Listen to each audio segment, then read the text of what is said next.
From the Broadcast Center at BCIT's Burnaby Campus, this is All Talk Radio.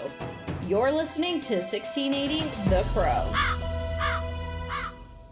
Welcome back to 1680 The Crow. I'm Caitlin O, and here is your 1:30 p.m. news. 2 people are dead after a vehicle exploded at Rainbow Bridge border crossing in Niagara Falls this morning. The explosion happened after a speeding vehicle crashed into a fence on the U.S. side of the border. The blast also injured a U.S. Customs officer, as it is a busy day at the border in light of it being Thanksgiving tomorrow. The Rainbow Bridge connecting Canada and the U.S. is currently shut down. FBI says its Buffalo, New York field office is currently investigating. In local news, 3 workers have been taken to hospital after being trapped under a collapsed construction site in downtown Vancouver.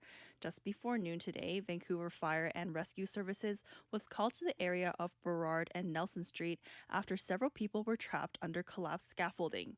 Vancouver Fire Rescue Services Assistant Chief Jarrett Gray says one person was partially trapped under rubble that fell from the building.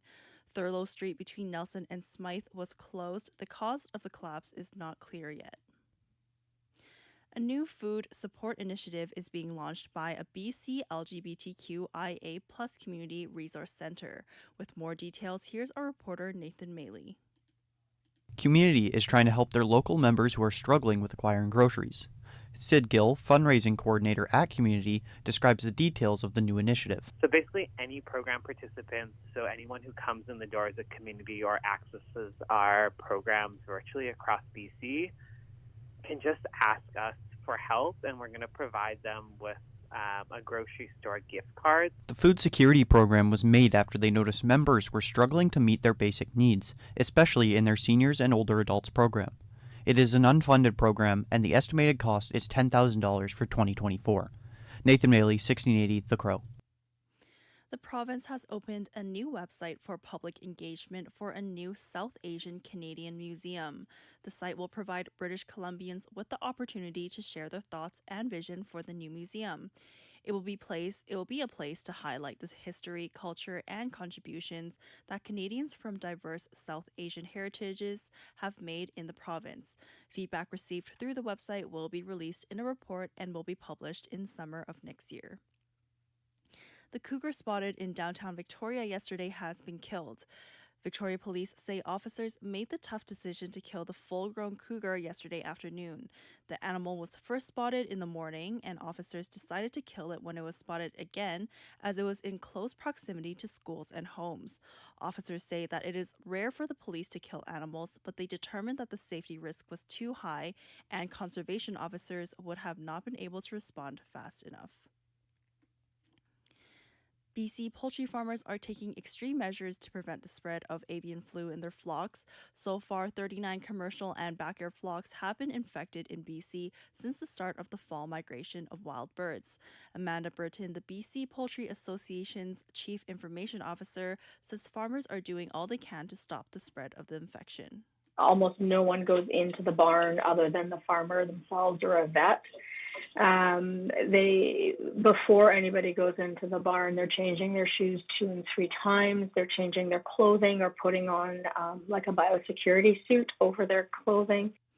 Burton also says some groups are offering mental health referrals to farmers as flocks are being devastated by the disease. Canadian astronauts have been given 2 new assignments today. Laurie Paris from the Canadian Press has the story. Space, the final frontier. There are currently 4 active Canadian astronauts, with the most junior pair, Jenny Sidey-Gibbons and Joshua Kutrick, selected in 2017. They joined David Saint-Jacques and Jeremy Hansen, both of whom became part of the astronaut corps in 2009. Saint-Jacques spent more than 6 months aboard the International Space Station in 2018 and 2019, while the other 3 have yet to fly in space. Hansen is set to take part in the Artemis 2 mission, which will send a crew of 4 into space as early as November of next year for a flight around the moon. Laurie Paris, the Canadian Press. That was your 1:30 p.m. news. I'm Caitlin O, and you're listening to 1680 The Crow.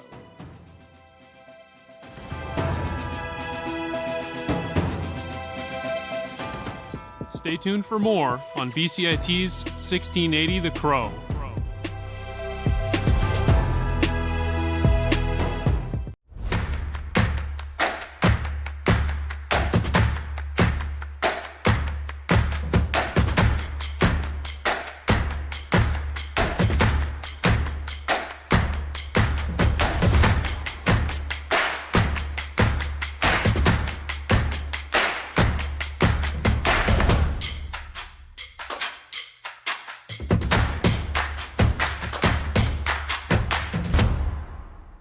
everything is changing to digital. Everything is online.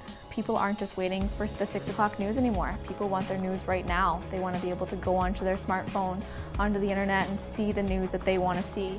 Vancouver is growing at, a really rapid rate, the Lower Mainland even, and with the tools that we're given here, we're able to cover all of that.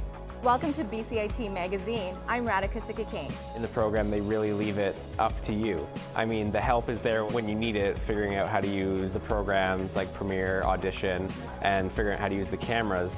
But it's up to you to sort of experiment and figure out what you can do when you go out in the field. They brought candles and flowers to remember the student who lost her life yesterday. Theresa May says the international community condemns Moscow. They really make sure that you know the basics and you are able to put out a quality product. I'm Brady Tretanero. And I'm Radhika Sikki-King. Thank you for tuning in to BCIT Magazine.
Record. I'm Kobe Smith, and on today's show we'll be talking about land acknowledgements and what they are and why is it important to do them.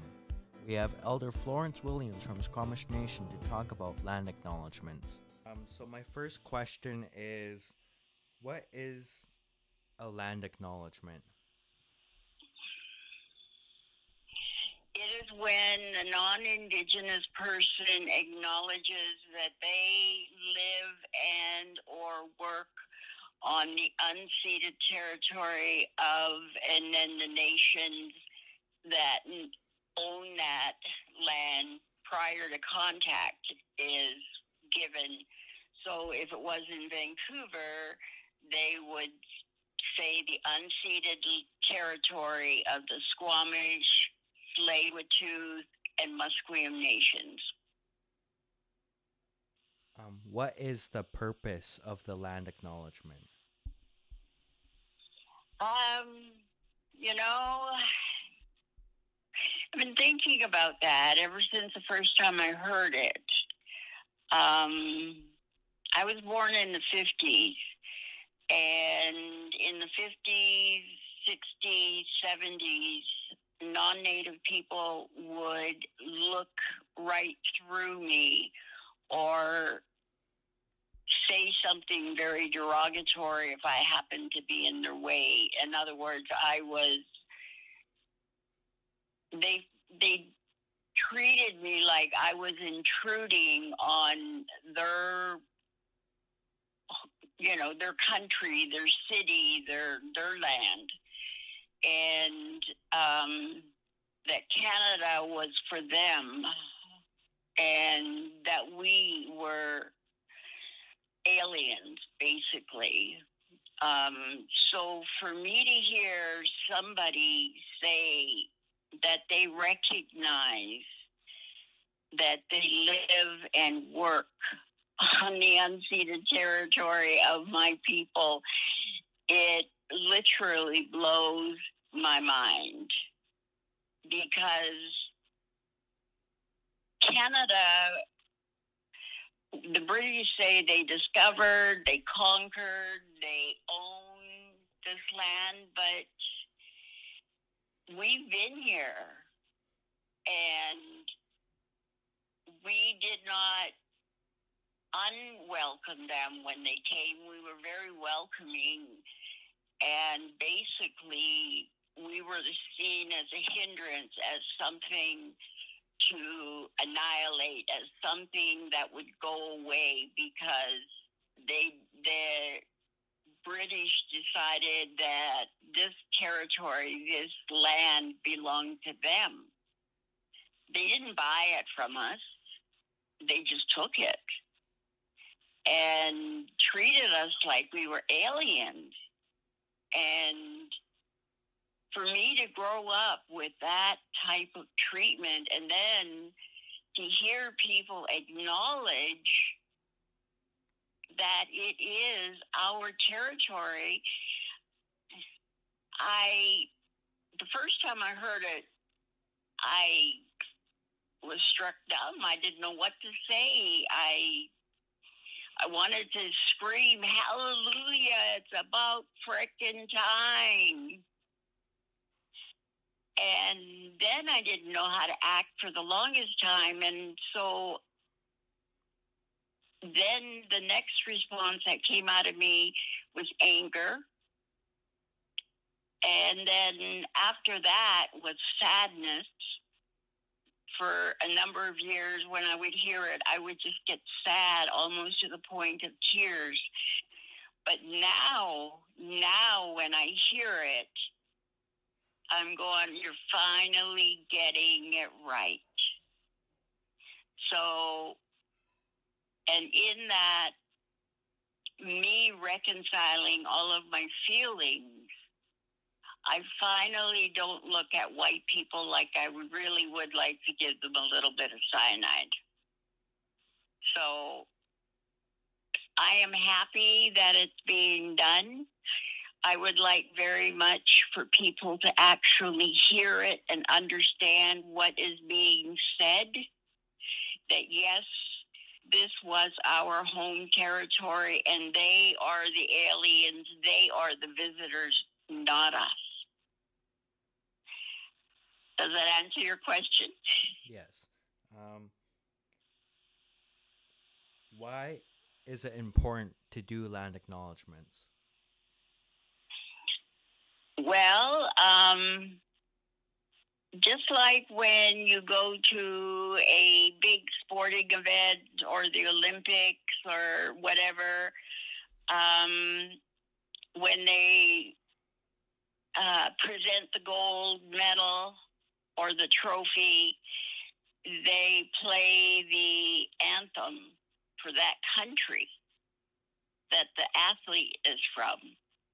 So basically, to me, it's like they are acknowledging that it is our country. And I know that a lot of people, they don't really think about what they're saying.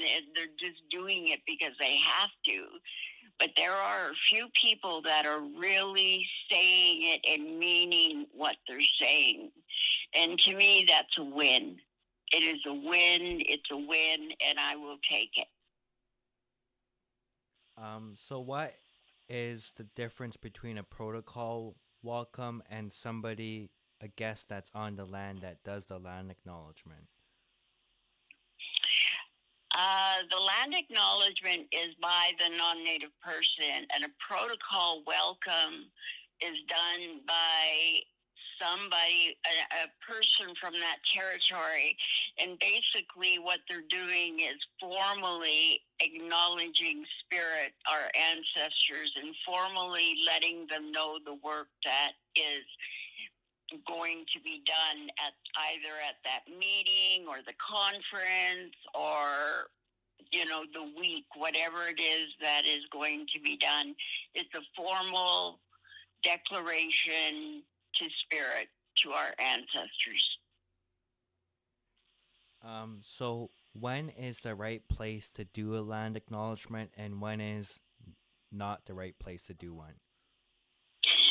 If you're going to have a big meeting where there's going to be either employees or delegates or representatives that are going to be discussing things of significance to society, to begin it, you need to acknowledge the territory that you're on. And we have done that for eons. When we would go up a river on a canoe and we would be coming into somebody else's territory, we would not get out of our canoe unless we introduced ourselves and to the host, and they welcomed us. So that's basically what the land acknowledgement, that is a courtesy, a protocol that we have been doing. It's a very respectful way of beginning. So here in Vancouver, when we do the land acknowledgement, we say unceded territories. And why do we say that? Because they have not given us back our land, but they are acknowledging that at the beginning of time, this was our home, where all of these high rises and malls and everything belong to us. And no, they haven't given us deed to the land. We didn't need a deed. We just knew what territory was ours.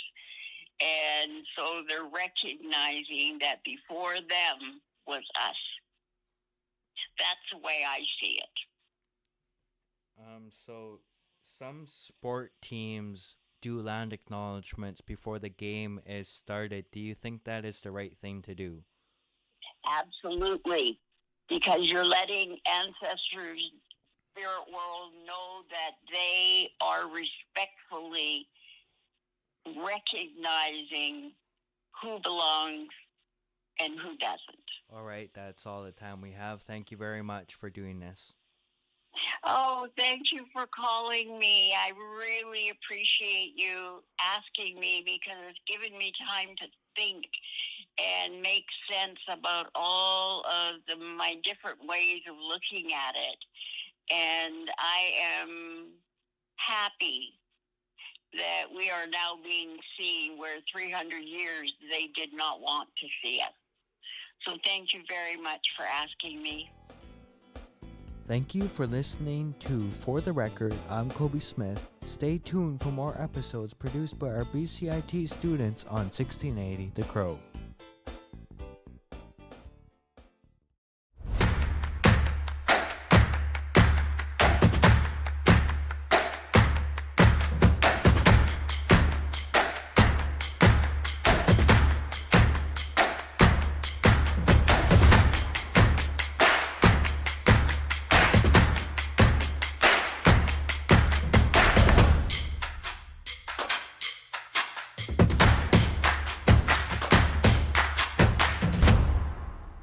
Everything is changing to digital. Everything is online.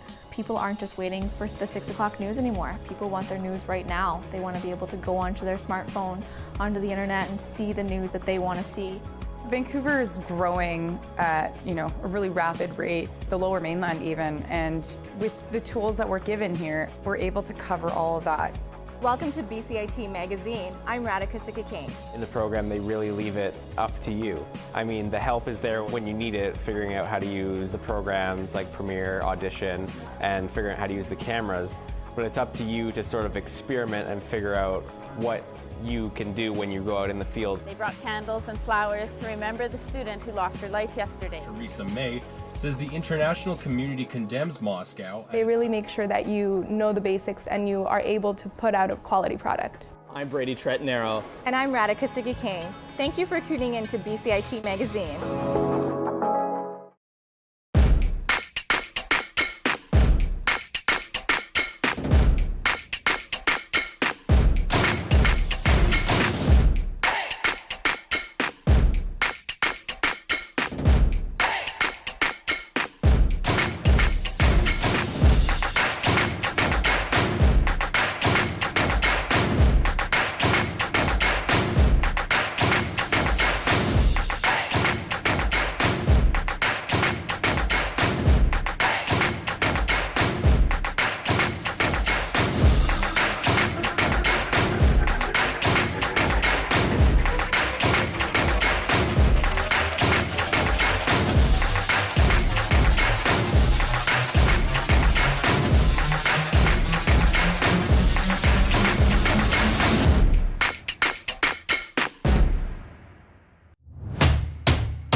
everything is changing to digital. Everything is online. People aren't just waiting for the 6 o'clock news anymore. People want their news right now. They want to be able to go onto their smartphone, onto the internet, and see the news that they want to see. Vancouver is growing at, a really rapid rate, the Lower Mainland even, and with the tools that we're given here, we're able to cover all of that. Welcome to BCIT Magazine. I'm Radhika Sikakane. In the program, they really leave it up to you. I mean, the help is there when you need it, figuring out how to use the programs like Premiere, Audition, and figuring out how to use the cameras. But it's up to you to sort of experiment and figure out what you can do when you go out in the field. They brought candles and flowers to remember the student who lost her life yesterday. Theresa May says the international community condemns Moscow. They really make sure that you know the basics and you are able to put out a quality product. I'm Brady Tretnero. And I'm Radhika Sikakane. Thank you for tuning in to BCIT Magazine.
From the Broadcast Center at BCIT's Burnaby Campus, this is All Talk Radio.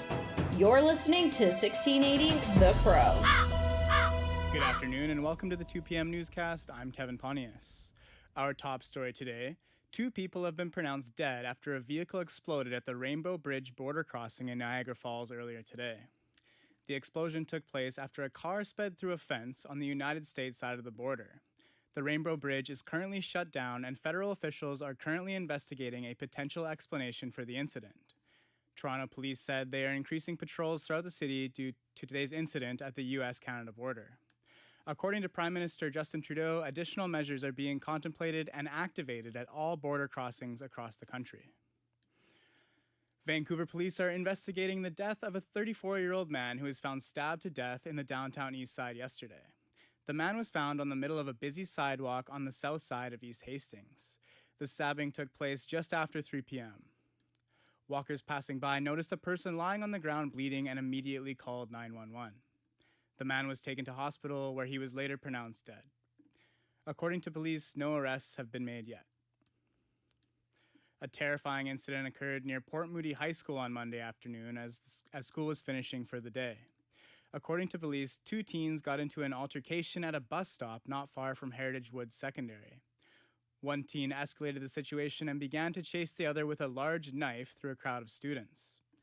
The victim was able to escape unharmed, and the other was arrested later in the evening by police. The police are asking eyewitnesses to come forward to determine exactly what happened.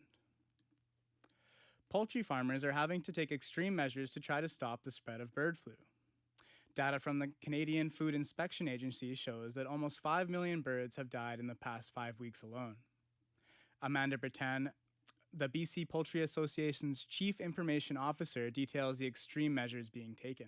Almost no one goes into the barn other than the farmer themselves or a vet. Before anybody goes into the barn, they're changing their shoes 2 and 3 times. They're changing their clothing or putting on like a biosecurity suit over their clothing. A new food support initiative is being launched by a British Columbia LGBTQ+ community resource center. With more details, here's our reporter Nathan Maley. Community is trying to help their local members who are struggling with acquiring groceries. Sid Gill, fundraising coordinator at Community, describes the details of the new initiative. So basically any program participants, so anyone who comes in the doors of Community or accesses our programs virtually across BC, can just ask us for help, and we're going to provide them with a grocery store gift card. The food security program was made after they noticed members were struggling to meet their basic needs, especially in their seniors and older adults program. It is an unfunded program, and the estimated cost is $10,000 for 2024. Nathan Maley, 1680 The Crow. Reporter Nathan Maley has been kind enough to join us in studio today. Nathan, how are you doing? Good, Kevin. How are you today? Yeah, excellent. Thank you very much. Appreciate it. What members can ask for support? Yeah, so any member is able to ask for the support if they need it. It's mainly made for seniors, but any member, whether online or in person at Community, can ask for the support. And what kind of support are members being offered here? Mainly just for groceries, because given the current state of the economy and grocery prices continuing to rise, normally they are giving up to grocery gift cards, for about $100 or up to $100. Amazing. That's awesome. I appreciate it. Thanks for coming in, Nathan. Yeah, appreciate it. The Food Drive campaign is back for its second year to raise more donations for the BCIT community. Our reporter Sean Park interviewed the organizer about how the idea started. Simon Chu is an associate registrar at BCIT. He says that what started from a small idea of starting a donation box from his department went viral and became what it is now. My VP and people were like, this is such a crazy idea. Let's expand that. Let's just challenge everybody. Let's just get the whole word out. And it just blew up. Chu says they raised 2,500 pounds of food and $5,000 in cash donations. According to Chu, all of the proceeds are being planned to go right back to the food pantry to help the BCIT community. Sean Park, 1680 The Crow. A warning was issued yesterday in downtown Victoria due to a cougar spotted roaming the area downtown. The cougar was tracked for over 8 hours yesterday and eventually was killed by conservation officers. Victoria Police said in a statement that they made the difficult decision to kill the animal due to its proximity to a high school and a preschool. Police say instances of them killing an animal are extremely rare. Land acknowledgements have been happening for a very long time, as many different nations do them before a meeting. Our reporter Kobe Smith has the story.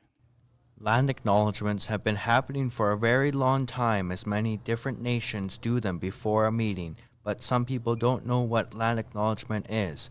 Elder Florence Williams from Squamish Nation explains what it is. It is when a non-Indigenous person acknowledges that they live and or work on the unceded territory of, and then the nations that own that land prior to contact. Land acknowledgements have been more common since the early 2000s. Kobe Smith, 1680 The Crow. According to a press release from the PNE, Playland has announced this morning their newest ride. After looking through over 3,000 names, the organization decided on the name The Thunderbolt. The Thunderbolt is a 3-car train that whips around an illuminated tunnel before a steep incline with nearly a 60-foot drop. The Thunderbolt will replace the Corkscrew, which was recently retired. And some breaking news from earlier this morning: astronaut Joshua Kutrick will be the next Canadian to fly to the space station as a member of the Starliner 1 mission. The agency also announced earlier today that Canadian astronaut Jenny Gibbons will serve as the CSA backup on the Artemis II mission. Artemis II will be a crewed flight beyond the moon, which will take humans the farthest they've ever been in space. Over to international news now. Israeli Prime Minister Benjamin Netanyahu has agreed to a temporary ceasefire on Wednesday. The ceasefire is expected to last 4 days. Charles de Ledesma from the Associated Press has more. The announcements capped weeks of indirect Qatari-led negotiations between Israel and Hamas. The US and Egypt were also involved in stop-and-go talks to free some of the roughly 240 hostages. President Joe Biden has welcomed the deal, saying Israeli Prime Minister Benjamin Netanyahu has committed to supporting an extended pause to make sure that the hostages are released and humanitarian aid can be sent to Gaza. Qatar's Prime Minister and top diplomat Sheikh Mohammed bin Abdul Rahman adds he hopes the deal would eventually lead to a permanent ceasefire and serious talks on resolving the Israeli-Palestinian conflict. I'm Charles de Ledesma. A remote fishing community in Alaska has seen 3 people killed and 3 more missing due to a landslide. The slide took place early Tuesday morning. Crews are currently using a cadaver-sniffing dog and heat-sensing drones to search for those missing. Local geologist Barrett Salisbury gave his tips for what to watch out for regarding landslides. One of the biggest signs that people need to be listening for are noises like rumbling, trees cracking, boulders knocking, especially if that noise starts as a faint noise and gets louder and louder and louder. Over to sports. The Vancouver Canucks look to take the #1 spot in the division tonight against the Colorado Avalanche. Canuck captain Quinn Hughes gave us an update about how he's feeling before facing the Avs tonight. Yeah, it's exciting. I mean, they got a really good hockey team, and they've established themselves as one of the premier teams the last couple of years. So for us, it's a really good challenge. The Canucks are 1 point behind the Las Vegas Golden Knights in the Pacific Division. Puck drop is at 7 p.m. in Colorado tonight. Former Vancouver Giant and current Boston Bruins forward Milan Lucic has been charged with assault and battery. According to a Boston police report released Monday, Lucic appeared intoxicated when they arrived at his apartment early Saturday. Lucic appeared in court yesterday and pleaded not guilty to the charges. If the Bruins star is convicted, he could be seeing a maximum penalty of 2.5 years in prison. The Montreal Alouettes are back after winning the Grey Cup last Sunday. Celebrations began at 11:30 a.m., starting in the city's downtown core. Fans came from all over Quebec, bundled up in the cold, rainy weather to catch a glimpse of their favorite team. It is the team's first Grey Cup victory since the 2010 campaign.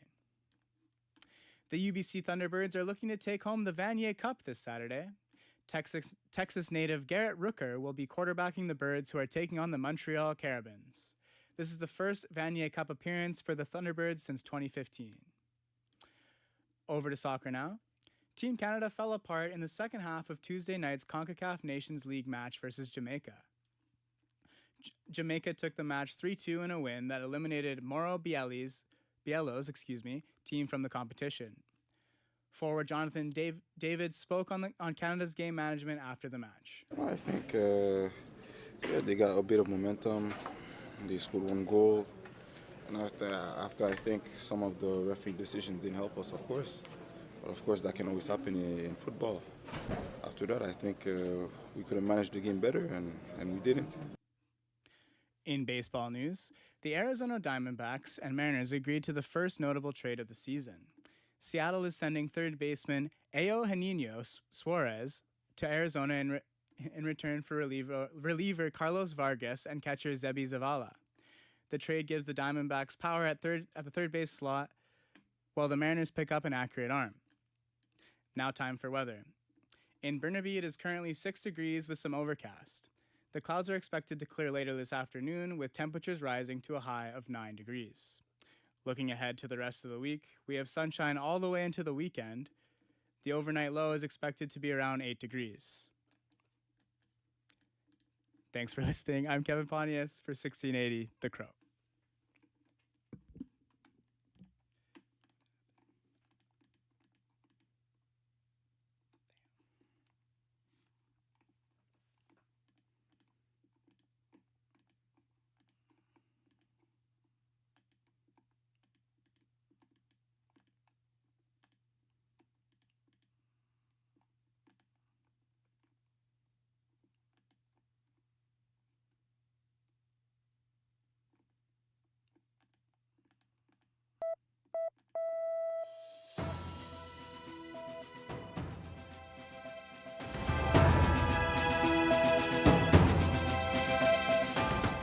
Stay tuned for more on BCIT's 1680 The Crow.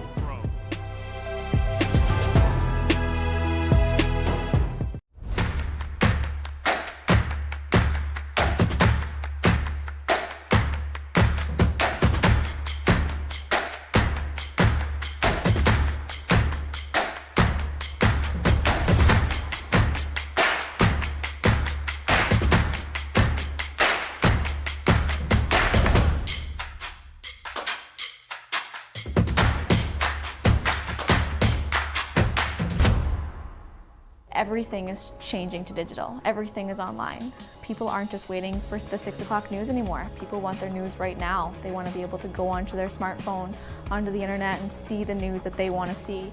Vancouver is growing at, a really rapid rate, the Lower Mainland even, and with the tools that we're given here, we're able to cover all of that. Welcome to BCIT Magazine. I'm Radhika Sikakane. In the program, they really leave it up to you. I mean, the help is there when you need it, figuring out how to use the programs like Premiere, Audition, and figuring out how to use the cameras.